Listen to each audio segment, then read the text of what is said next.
Alrighty. Hi everyone. Welcome to our webinar on applying to grad school fellowships, with emphasis on the NSF-GRFP and the P.D. Soros Fellowship. My name is Robert Fernandez, and I'm the Executive Director of Cientifico Latino Inc. If you have any questions throughout the session, please use the Q&A feature to ask your question. But in short, this session will be comprised of our panelists, which I'll introduce shortly, talking about their experience applying to the NSF-GRFP or the PD Soros Fellowship, a couple of questions that we have for our panelists, followed by Q&A from the audience. But let's get started with introductions. Okay. So our first panelist is Nicole Márquez Reyes, who is entering their fifth and last year as a PhD candidate at University of Minnesota Twin Cities. She is currently a member of Dr. Catherine Fixon's lab in St. Paul campus, where she studies bacterial sulfur metabolism. She completed her undergraduate degree in biology from the University of Puerto Rico in Cayey. And oh, that's amazing. And she did 1 year postdoctorate in life sciences in Dr. Thomas Bernard Labs at Harvard Medical School, focusing on bacterial genetics. Currently, her research focuses on understanding the role of nitrogen fixation-like sequences in aerobic sulfur metabolism in Bacterium rhodopsinomus palustris. Hopefully I got that one right. And next speaker is Alex Rocha-Álvarez, a first-year PhD student at UC Berkeley in the Ethnic Studies Department, focusing on farm worker histories. As a first-generation college student at Yale University, Alex graduated summa cum laude and Phi Beta Kappa with a Bachelor of Arts in American Studies, with a focus on politics and American communities. While at Yale, Alex explored themes of labor, migration, and resilience. In her coursework in independent projects, a pivotal moment came when she returned home to Watsonville during the COVID-19 pandemic, and while doing her university coursework, remotely saw how her community was overlooked in national discussions.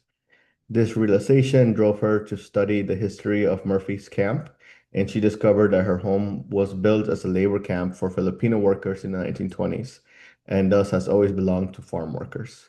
As a PhD student at UC Berkeley, Alex plans to research the impact of agricultural labor and housing policies from official dismantling of labor camps in the 1970s to the present, with the hopes of uncovering hidden histories of adaptation and transformation, and using her scholarship to inform equitable policies that address the needs of farm worker communities. Great, and definitely very happy to have both Nicole and Alex in today's session. Um, and for those of you who are asking about recording, this session is currently being recorded and will be uploaded on our YouTube channel afterwards. All right, so let's start off with the panelists talking a little bit about introducing themselves, their experience applying to graduate fellowships, specifically whether it was the NSF-GRFP or PD Soros Fellowship. Let's start off with Nicole. Yeah, hi, can you hear me pretty well? Okay. So just as Robert said, I'm Nicole Márquez. I have a bachelor's degree in biology from the University of Puerto Rico in Cayey, and did a 1-year post-bac in microbiology, and currently studying the bacterium Rhodopsinomonas palustris in Dr. Catherine Fixon's lab at the University of Minnesota Twin Cities. And I mostly focus on sulfur assimilation and enzymes that the bacteria requires for being able to assimilate sulfur compounds in anaerobic conditions of growth. And my experience applying to NSF-GRFP starts before I even started the PhD. I tried a first time during my post-bac. So while I was applying to graduate schools, I applied to the NSF-GRFP, making a proposal that was basically like an idea that came at the moment, but not something that I was going to work on a PhD or in a lab I was going to go to in the PhD.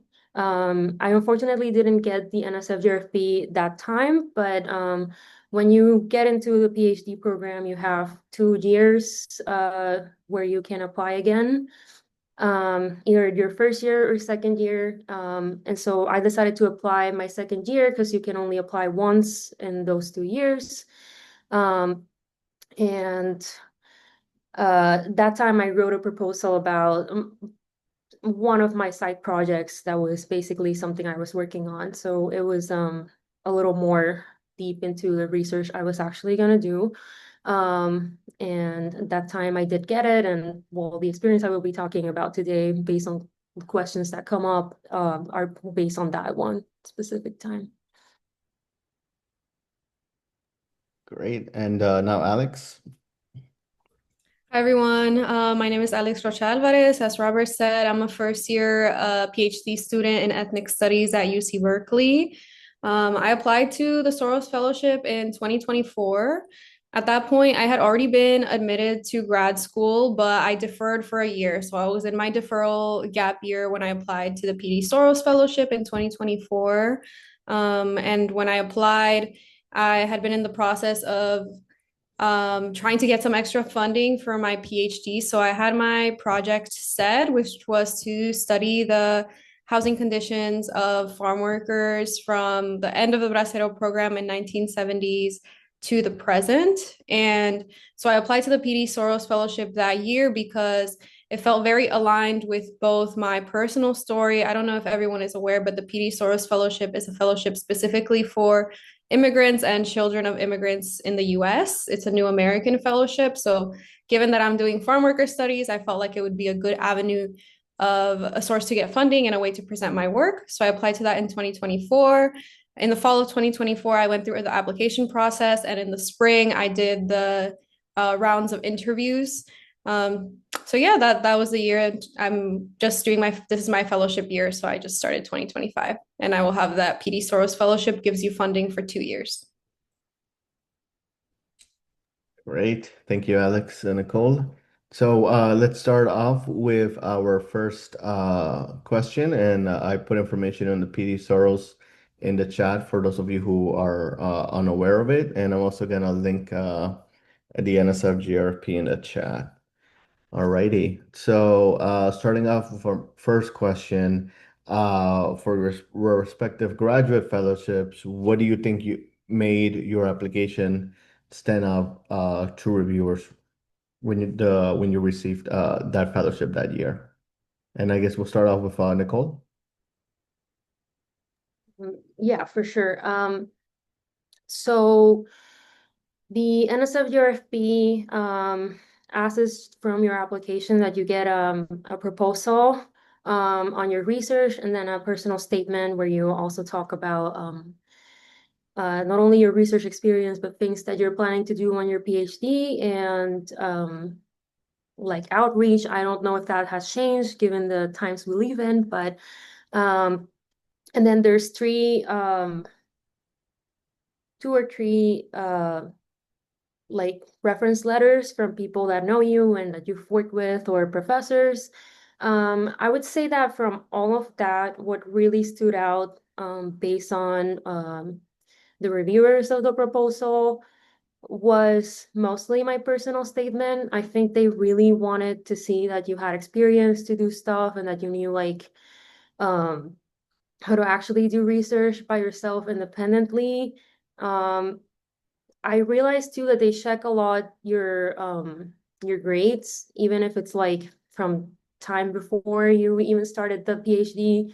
Um, and it's a little unfortunate because sometimes I don't think that really says a lot about what a person can do, but they, at least for both times I applied, those were comments they made a lot, like based on my undergrad research.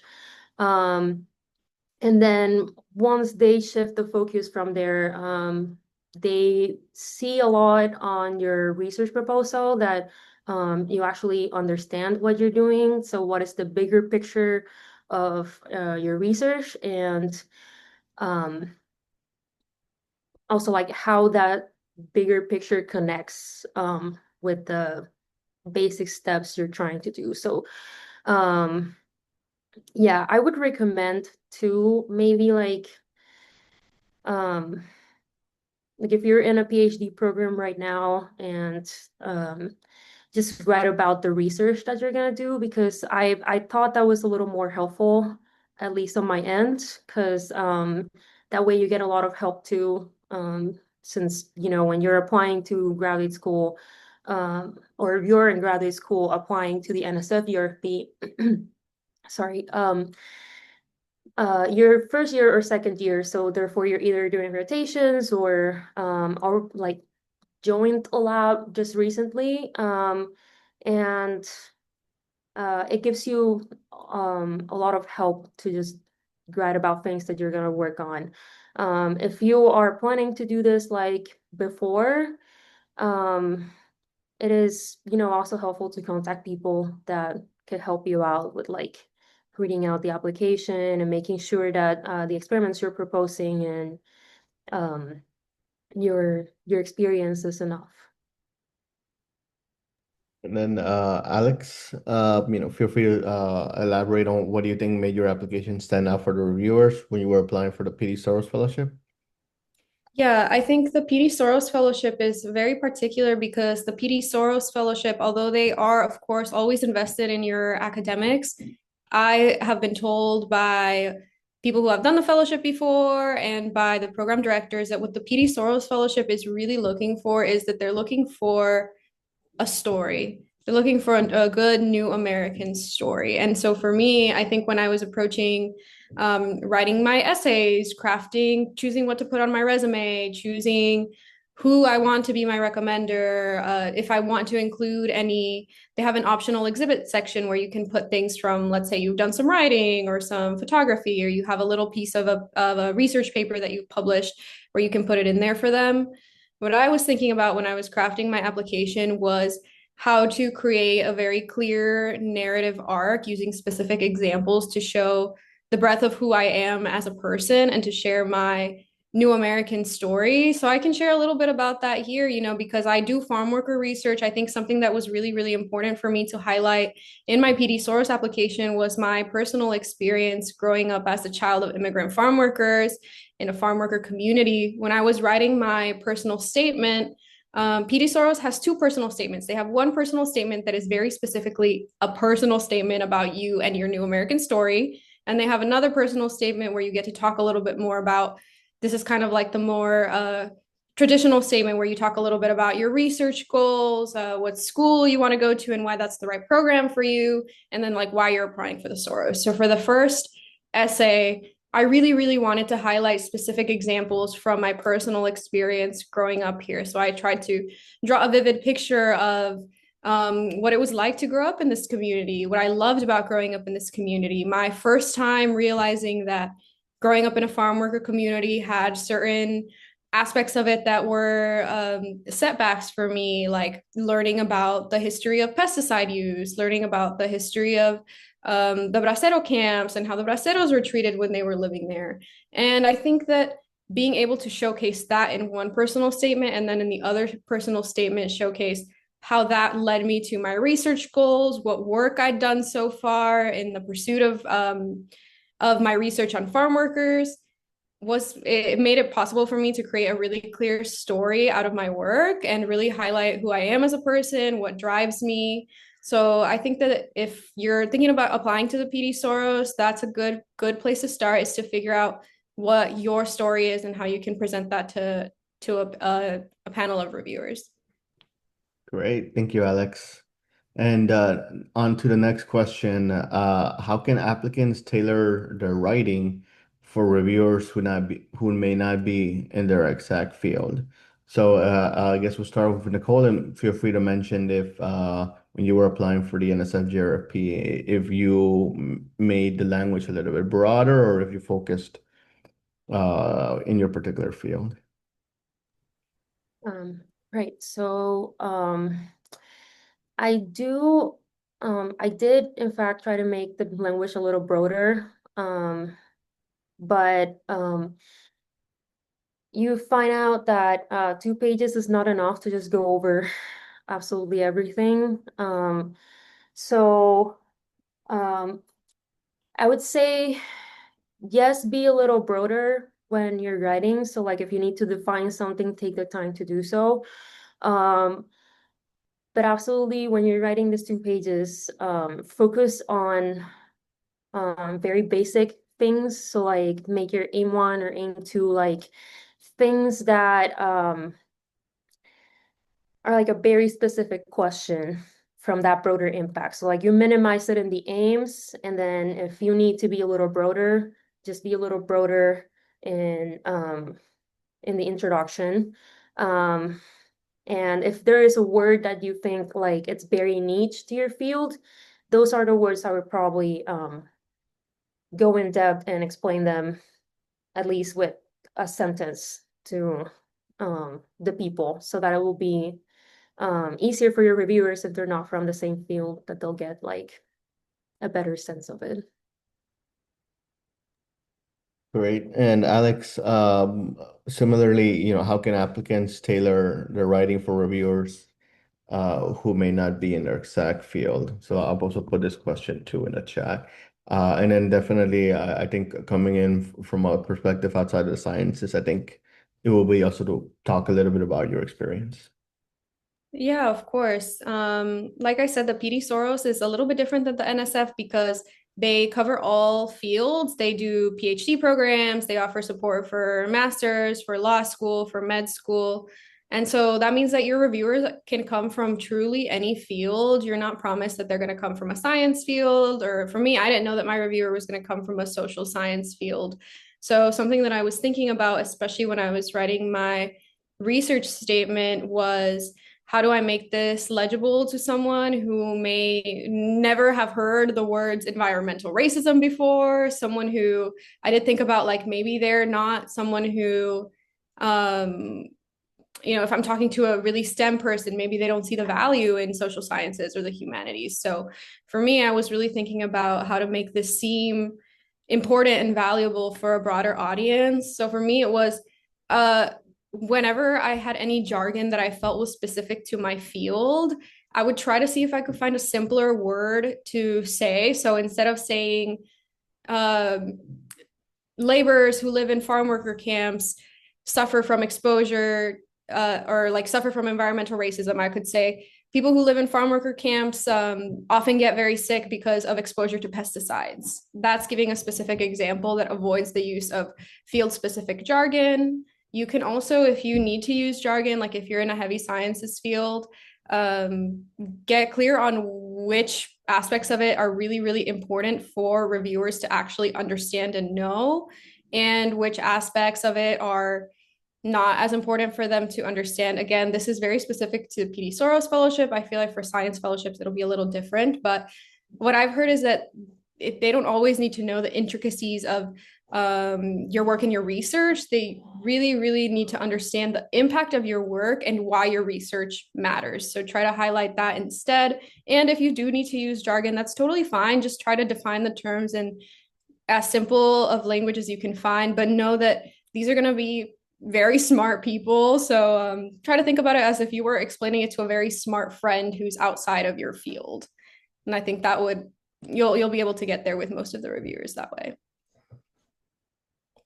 Great. Thank you, Nicole and Alex. So moving to the next question, and as a reminder, please use the Q&A feature and not the chat for questions. But we'll go over through each question after the panel session has concluded. So starting off with Nicole, what tips do you have about applying to your grad school fellowships? What was your process like in crafting a strong application? My advice would be first to know specifically which grants do you want to apply to, or like fellowships, because different fellowships have different like application timelines, or they take students based on if they're US citizens, or like if they're like in their first or second year of graduate school, while others take you if you're a senior. It depends on on the fellowship a lot. So make sure to have a list of those and that your timeline is correct. After that, I would say if you are in graduate school already, like it's the case of the NSF-GRFP, where you can apply 1 year before or in graduate school, that if you are in graduate school already, just talk to your PI about it firsthand and your plan for it. So like using the help of your PI is very, very beneficial because they already applied to grants. They know like what comes into that and probably have reviewed before grants like this. So they know this um what this components or like programs are looking for from the students. If you are still not in graduate school but are applying to graduate school and want to apply to the NSF-GRFP, for example, and you don't currently have a PI, want to write about something that is not related to what you will be doing in graduate school, you can still ask for some help, like from professors. Be like, hey, I've been wanting to apply to this, and I just want like some feedback about like what I've written and if it makes sense. Again, just try to find people that can review your proposal because like that definitely will make your writing a lot stronger. And you're gonna look at that piece of paper for so long that at some point you'll think it's perfect, or and it probably still has some polishing to be done. I would also, at least for the NSF-GRFP, I know that Cientifico Latino has like this program where you can show your application to uh, other graduate students and postdocs.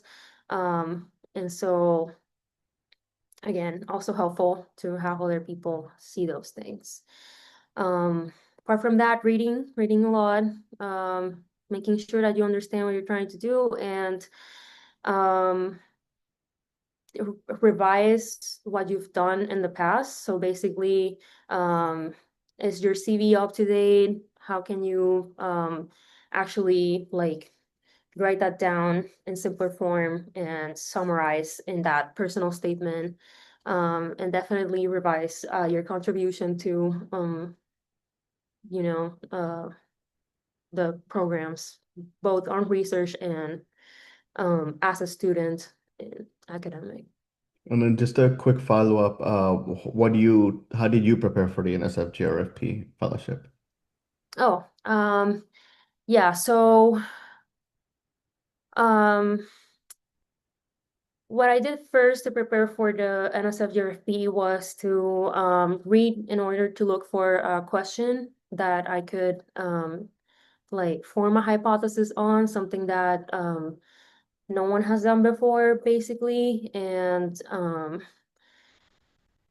then just do an outline of um like, so this is my question, my main broader hypothesis, and then these are the minor questions. So aim one, aim two are my minor questions, and then from that, like the minor questions or aims are what I'm like continuing to read papers for, so that I know that it is plausible in the timeline of the NSF-GRFP to actually do those experiments. So the timeline for the NSF-GRFP is they give you money for 3 years, and there's 2 years that you can like, you're still an NSF-GRFP fellow, but it's like you're not receiving money. Basically, it's like you can maybe like, I don't know, if you decide to take a year off grad school or something like that, you can, or you graduated, those are the 2 years that are not paid for. So think about minor questions that could be plausible to answer, like in 3 years, which is mostly what I think the span of what our professors think of us in a PhD. And for things like a personal statement or other materials that the NSF-GRFP asked for. I revised my CV, made sure that it was on top, like on time. So it was it had things that I've just recently done. If you have like a publication that's probably coming out but still not like published or reviewed, you can still add that to a CV or a personal statement. They do like seeing that you are either like working on a publication or have publications.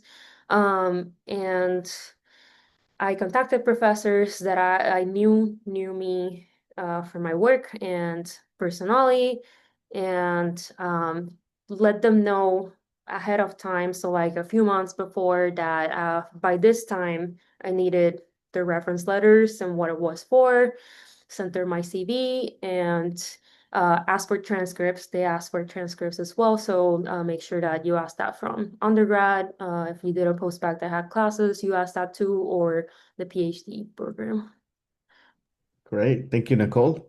And then Alex, similar question. What tips do you have about applying to grad school fellowships? What was your process like in crafting a strong application? And feel free to expand from general to the PD Soros. Yeah, I think for me, the most important first step is to start with self-reflection. Like Nicole was saying, it's very clear to reviewers when you don't know what you're doing or you don't know why you're doing it. So the first step for me, especially because I was applying before I had started my PhD program, was to really sit down with myself and get clear with myself about what I was doing and why I wanted to do it, reflect about how I wanted to show that to an audience, how I could convey my drive and my desire to others. I feel like for the PD Soros specifically, because it's a fellowship that is a lot of it is based off your personal story and your personal experience. Something that I did when I was starting to craft my application was just start brainstorming key themes from my life. Like if you're creating a timeline of your life, like what are the most important events that have shaped you as a person? What is your family like? What have you learned from your family? Have you learned anything from being a child of an immigrant or an immigrant? What is your new American story?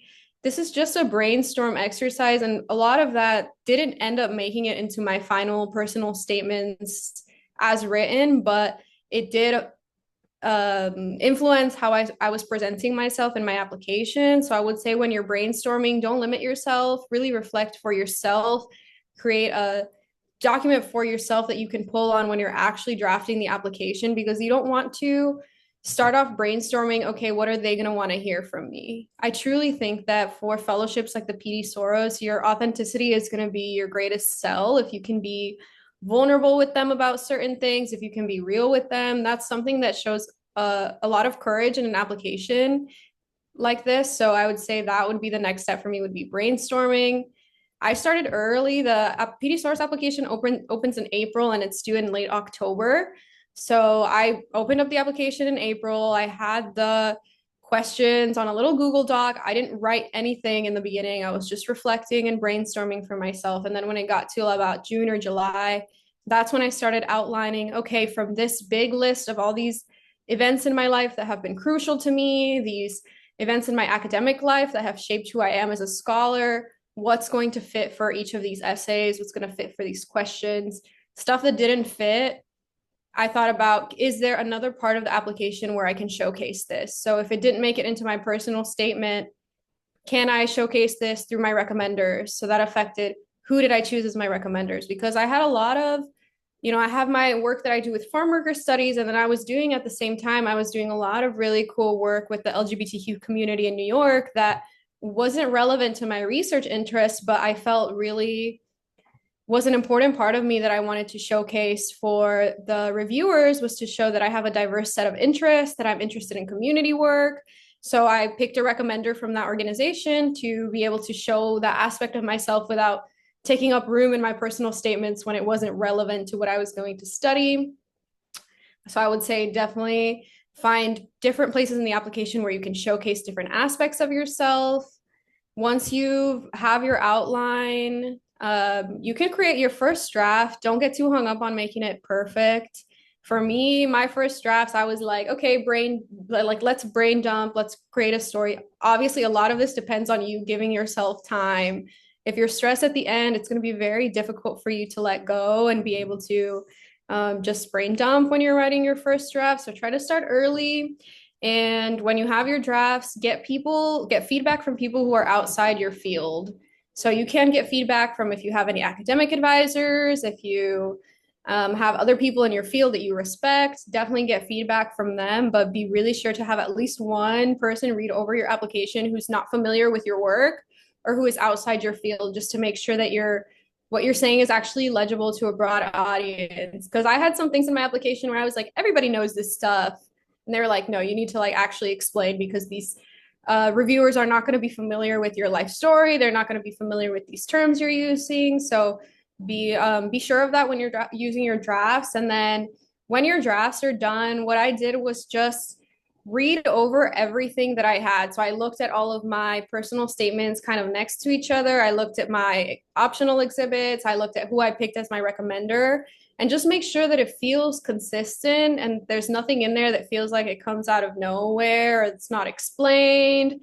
Sometimes we feel like we have to include everything in an application because we want to seem really impressive. So I was like, oh, I did this. I want to put it in my resume so that they know that I've done this. But if it was something that wasn't relevant to my work, or it wasn't relevant to the work that I was proposing that I wanted to do, it was really just taking up space that could have been taken up by something else. So I did end up removing a few things from my resume and putting some other things in. And just, yeah, look at your application and make sure that it feels like you and that it shows a broad picture of who you are while still being consistent with what the images that you want to show to a panel of reviewers. Great. Thank you both, Nicole and Alex. We have two more questions before going to our Q&A part. For the next question, if you are mentoring someone applying now, either to the NSF-GRFP or the PD Soros Fellowship, what's the number one thing you'd emphasize? And then let's start off with Nicole. That's an interesting question. Um, let's see, what's the first thing I would emphasize? I guess prepare with time. Like, if the application is required by September or October, something like that, like you have a deadline specifically, don't leave it for a month. Do it like with time, just like Alex said. Just so that you have time to have people review it, because I think that's actually one of the most important things. Just other people can tell you what is missing. And then connected to that, I think number one thing, just write. Like, yeah, as well, just like Alex said, don't try to have it perfect. Just you have an idea already and an outline, just vomit words into the paper. Because the first time, even the second time, it won't be perfect. Just write it so that you have time to polish it and be ahead of the deadline is the number one thing. Great. And Alex? I think the number one thing I would emphasize to someone who's looking to apply to the PD Soros is to not be afraid to show your vulnerability. I think that when applying to big name fellowships like this, a lot of us feel like we have to be this perfect scholar, and kind of like if you have a bad grade or if you have a time that you stumbled, feel like you have to like kind of erase it from your record. But I find that truly it is this ability to be authentic and to be real that is, with limits, but it's very important when you're applying to these fellowships, not just because it makes sure that you're writing your application in your voice, in your own voice, but because it makes it possible for you to get really clear with yourself why you're applying to something, why you're doing what you're doing. And that motivation, I think, really shines through when you're creating an application, is if you're really clear on what your motivations are, why you want to do something, the times that you failed and decided to start again. It sounds corny, but I really, really think that it's true. So don't be afraid to show a very real side of yourself when you're crafting your fellowship. And if you put too much in, you can always take it out later. Like Nicole said, if something comes up when you're writing, let it come out, and then you'll see if it ends up fitting in there or not. Great. And then moving on to our fifth and final question before going into our Q&A. And then just make sure you're adding questions in the Q&A part. I think most of the chat questions have been answered. So the last question is, were there any parts of the application you found surprisingly difficult or important to address that you haven't considered before? Nicole? Hmm. Um, Something that was particularly difficult, I think, was coming up with an idea, at least for the research proposal. It was um because I mean for the NSF-GRFP, you're basically just starting your career, so like um you're still while applying learning to how to do those things and like um ask questions and hypothesize how you could answer that. Maybe don't know like um enough about techniques yet that you could like polish them there. That's what I thought was kind of difficult. Um, and then I would say for something like a personal statement, um, like circling back to something Alex said before, is that it was difficult to like see which of the experiences I had were gonna be like important for the small space I had to like talk about myself and try to impress them. And definitely very difficult was just to talk like wonderful things about myself, not because I don't think that, but because, sometimes it just feels like you're bragging and you don't want to feel like that. I would say though, definitely brag a little and yeah, because that is like a very important part of this type of fellowships. I feel like, yes, the research proposal is very important and they do want to see that you can think for yourself. But also like spend time on the personal statement because it doesn't, you're talking about yourself, so it doesn't feel like it will be difficult, but it is. And they do look more into things like that, like the personal statement and your experiences, and then match that to the research proposal. So Great. Thank you, Nicole. And Alex, well, were there any parts of the application you found surprisingly difficult or very important to address? I think the most difficult part of my application was the part where I was talking about my future vision. Because, and this is going to depend on people who, how far you are in your PhD program. But for me, I hadn't started yet. Like I had just gotten admitted to a program. And so when I was thinking about my future vision and trying to really paint a clear picture for the recommenders about why I wanted to do this work, what kind of work I wanted to do, and most importantly, what I saw was the potential impact of my work. It was very difficult for me because I just wasn't clear on what it was going to look like. I was like, I know that I want to do work on farm worker studies. I know that it's important because it's important to me, but hadn't yet started my program. So I didn't know, in the PD Soros application, they ask you like, why is this the right program for you? I was like, I don't know. Like it sounds fun. It sounds good. I think it feels aligned. And so for me, again, being very reflective with myself, trying to get clear with myself first, what it is that I was doing, and building confidence in myself that this was something that I could do. Like I had something this exercise that I did with one of my mentors where she had me write out 5 years in the future when I'm a PhD candidate and I'm working on my dissertation. How do I imagine that it's going to look like? What do I imagine are going to be the impacts of the work that I've done so far?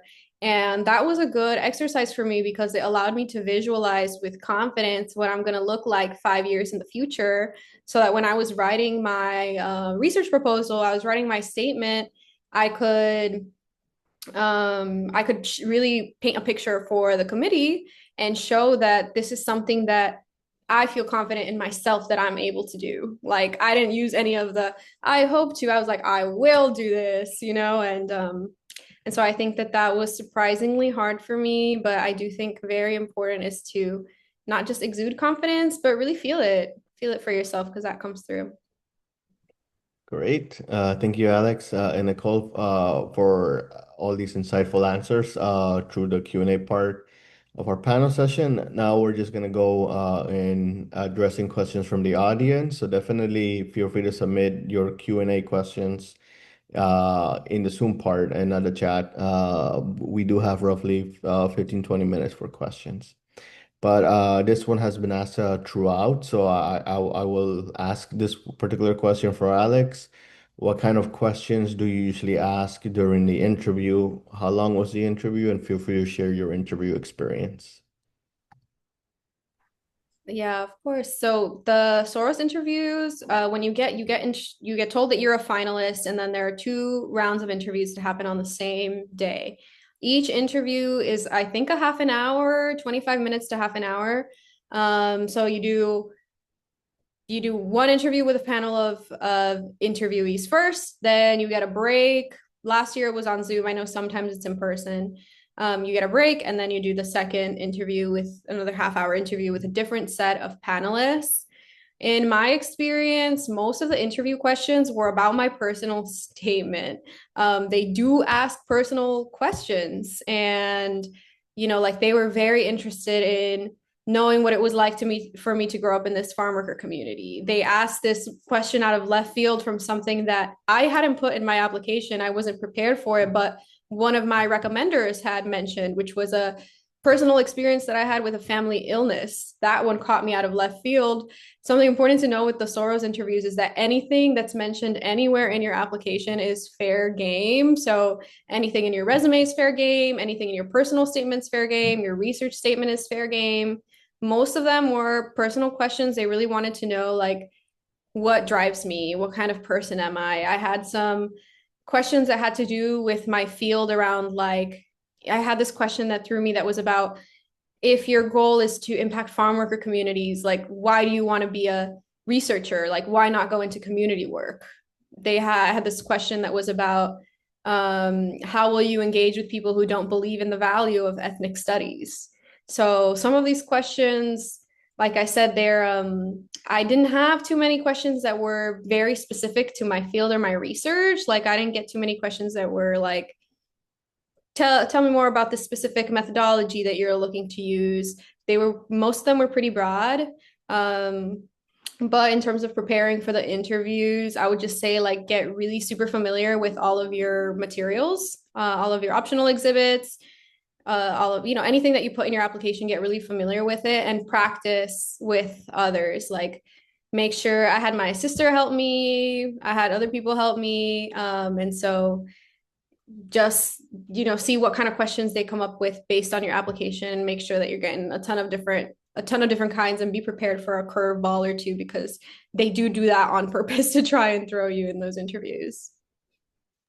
Great. Thank you, Alex. Now we have two questions that I'm going to combine in the interest of time. So we'll start off with Nicole and then Alex. But for the first part, for both fellowships, could you go through your own process of creating a project proposal from first idea to the final submission, and how specific should this project be? On that same note, if you apply before being admitted to a graduate program, are you allowed to change a project after receiving either of those fellowships? Okay, so starting with the process, I thought first, so the NSF-GRFP has different fields that you can apply to. I was interested specifically in microbiology. So I tried to see if I could find first, like if anyone else had applied to the microbiology NSF-GRFP, if I could read their application. And then I thought about the questions. I was most interested in microbiology. So I prefer, not prefer, but my work is tied to microbial ecology and diversity and metabolism of bacteria as a whole.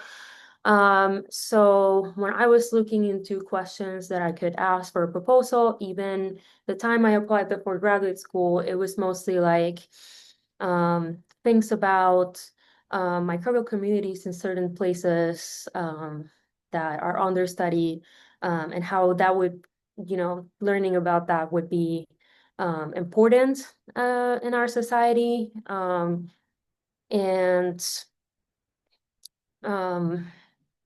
I'm a microbial physiologist now, so like it's still tied to that. So the second time, it was mostly about what part of my project is like it could be answered more easily. Funnily enough, that part of my project was not like um I had to leave it, but uh when you have your question, like basically most of these questions come from like after you're reading maybe a conclusion or a discussion of a paper has things that are still unclear, and people are still not working with that, or if you're in grad school, you are working with that. You have your question, then you're like, okay, this has to have like a bigger hypothesis. So like, I don't know, what color is the bacteria? The bacteria is, I think it's pink. How would you know that? And then you like aim one, aim two, um, talk about different techniques. And then the aims, the interesting thing about aims is that they have to be independent of each other. So even though they're helping you to answer that very broader question, um, they have to like in itself be answering more specific little questions. So like I could say aim one based on that like stupid example I just came up with. Um aim one, which genes like make the bacteria blue this color. So like, my hypothesis is that so and so gene seem to be like making the bacteria pink, for example, and then you talk about how you're going to run experiments to actually assess that. Then aim two is still helping you see why the bacteria is pink, but you would be more on like, is there something like in its wall that's making the bacteria like push this color? So how can you like do something to see whatever is in the wall that could do that and could tell you that? And definitely make sure that you at least have like a reference that could at least direct you into why your thinking is going in that direction, because you do have to, even though you haven't done the experiments or will not do them, you still have to show that you understand how you can come up with like experiments that would work, and would definitely answer your question. So like someone before you did this, and you think that based on their findings, like this thing could be connected to this other thing, and that's why you're gonna look into it. And then yeah, conclusions. This is all that this is going to give me. Broader impacts. I think that knowing the color of the bacteria would help us like understand microbial ecology or things like that. I mean, that's very broad, but like in the concept like of time. And yeah, and then for other things, it's just like making sure you write to the right people, let them know time frames, like send them your stuff with time so that they have enough time to like tell you what to fix. And yeah, just look at your CV, do what Alex suggested earlier as well, for that. I think that was all the question, right? Yep. And similarly for the NSF, if you're awarded, you don't have to stick to the same proposal afterwards, Oh right? yeah, no, you don't have to, because like you can apply to it before you are in graduate school. And um yeah, I usually don't know what you will really be doing when you do that. And if you're already in graduate school, sometimes like as I mentioned, my proposal for the NSF-GRFP, based on my current research, is like a little scratched down because we found another things that we are focusing on now. Still the same thing, but it's definitely not the same proposal I had. Great. Thank you, Nicole. And now, Alex, I'll be answered same question, and then I'll add another one that's relevant. For both fellowships, could you go through your process of creating a project proposal from idea to submission, and how specific should a project be? And I guess on that note, for the PD Soros application, did you take a creative approach when crafting your statement of purpose or career essay? Yeah, so in terms of my project proposal was an expansion on my senior year undergraduate thesis. So that's where I started with crafting my proposal, was looking at my undergraduate thesis and thinking about what I wanted to expand on. So I already had my research question from my original thesis, but then I thought about how I wanted to expand the project. So for my project proposal, I talked a little bit about what doing my thesis was like, what my questions were, what methods I took, and what questions were still pressing on me that made me want to continue on and go to graduate school.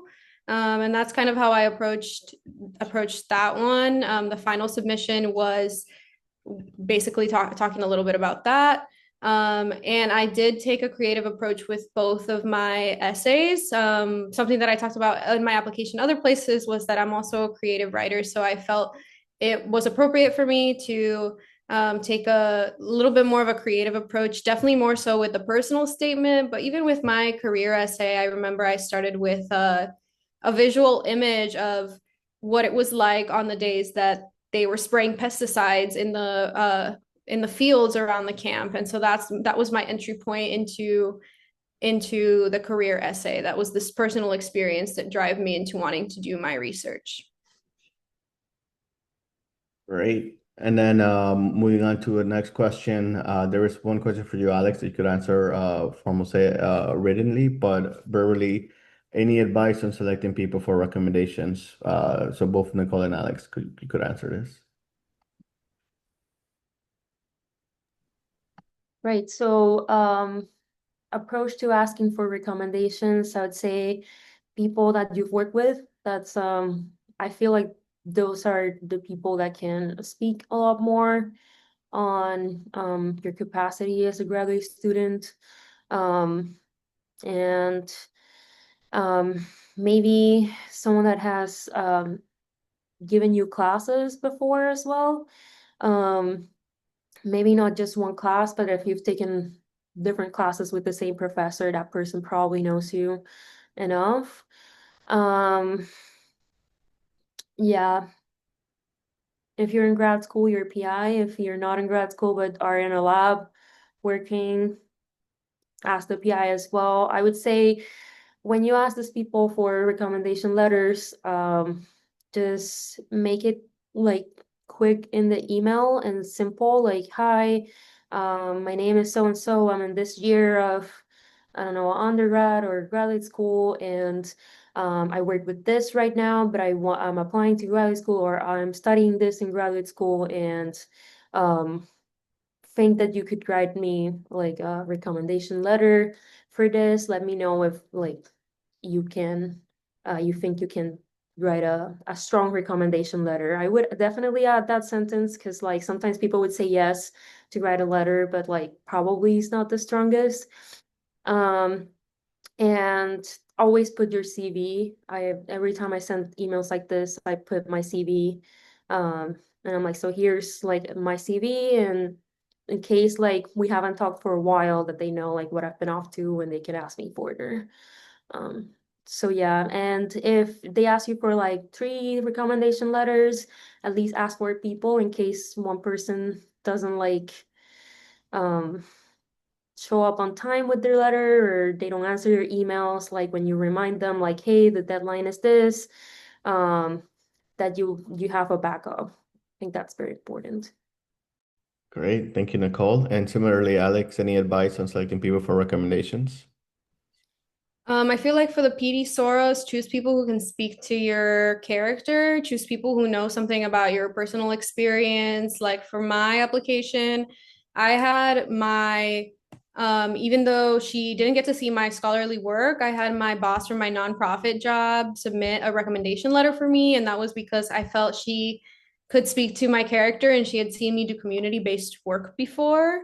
So have someone who can speak to your character, definitely have at least one person who's seen your what you can do on a research level, on a scholarly level in there as well. The Soros gives you up to 5 recommendations that you can include. So you can include a broad array, but I would discourage you from doing all 5 just to have as many recommendations as you can get, because it's a much better idea to pick strong recommenders. I think you need a minimum of 3 who know you really well than to choose a bunch who kind of know you and but don't know you that well, because they may not be like, all of them might give a different story. They might not have a consistent picture of you if they don't know you super well. So definitely pick people who can speak to your character and who know you well and who have seen your work. Great. And now for the final question of interest of time, there is one by Chad Alex that you could answer. But from Jorge Medina, he asks, what are some of the specific things that both of you can share about building a writing practice, planning, building a writing habit, reading? What was your writing process like? Um, so I'm more of the writer of like vomiting words into a paper, like I've mentioned before. Because if I'm kind of like a perfectionist, so every time I have to write something, um, and I kind of have like the idea there, but it's not like polished enough. Um, I stress out and then don't write. So, I'd say my best advice for that is definitely like write what's in your mind first. Like if you know you need a citation for something, just write citation in like a parenthesis or something. That helps me a lot. Um, and I said do this with time because, you can do that word vomit, like with 1 or 2 months of a head start, leave that for a week in that span of time, and then come back, read it, and be like, oh, this kind of sucks, and then just continue polishing it, but you are not like pushing it out like further. You're already writing something. You're just like fixing whatever you did before, and not just getting stuck with watching your computer or reading more than you should probably. And then one thing else that I would recommend is like if you know other people that are applying, or like if there are writing groups wherever you are, that definitely, like maybe join them for a bit. And because I do need the peer pressure sometimes to rise. So if like a lot of other people are writing around me, I'm just like, yeah, I'm just gonna do that. So And then Alex, similar question. What are specific things that you can share about building a writing practice, planning, building a writing habit, reading, and what is your writing process like? Yeah, I have had to brain hack myself into being able to write, and the only thing that works for me is to do it first thing in the morning. Like the first thing that I do right now for my writing practice is I'm trying to get in 30 minutes right at the beginning of the day when my brain is on the most. This is going to be different for each person. I know some people wake up and they're like dead in the head and they need coffee or they need to have breakfast, they need to move before they can think. But for me, my brain turns off at like 5 p.m. So it was important for me to recognize that in order to build time to write in my schedule, the only way that I was going to actually fulfill my writing habit was to do it first thing in the morning. That's been working for me so far, is to just do 30 minutes in the morning. It's hardest in the beginning, obviously, but once you build a habit for like after a week of doing it, it feels weird not to get on my computer first thing in the morning. And then because I'm writing first thing in the morning, when I'm going about my day, sometimes I'll have, I'll have thoughts that have to do with my writing so I can come back to it later and it gets off the pressure of trying to find a time for it, because I know there's some time set when I'm going to be able to return to my work. They also talked about reading. I think reading is very, very important when it comes to building your voice, is making sure you're consuming work from scholars and writers that you admire. now that I'm in my PhD program, I'm making a really important point to still read for fun. Like I have 15 minutes in the evening before I go to bed where I'm like, hey, I'm gonna sit with the book for a little bit so that I can not lose my love for reading, because reading a lot is really truly what makes you a good writer. So I would recommend doing that as well. Great. I don't think we have any further questions. But with that, I just want to say, Nicole and Alex, thank you so much for spending an hour with us to discuss your experience applying to graduate fellowships and lending your expertise to our audience from our Cientifico Latino community. For those of you in the audience, definitely feel free to sign up for our newsletter for upcoming workshops. This webinar will be recorded ahead of time. And thank you again. This webinar will be uploaded on our YouTube channel after this session. Thank you both, Nicole and Alex, for your perspectives, and have a great evening. Thank you all so much. Thank you. See everybody. Bye. Take care.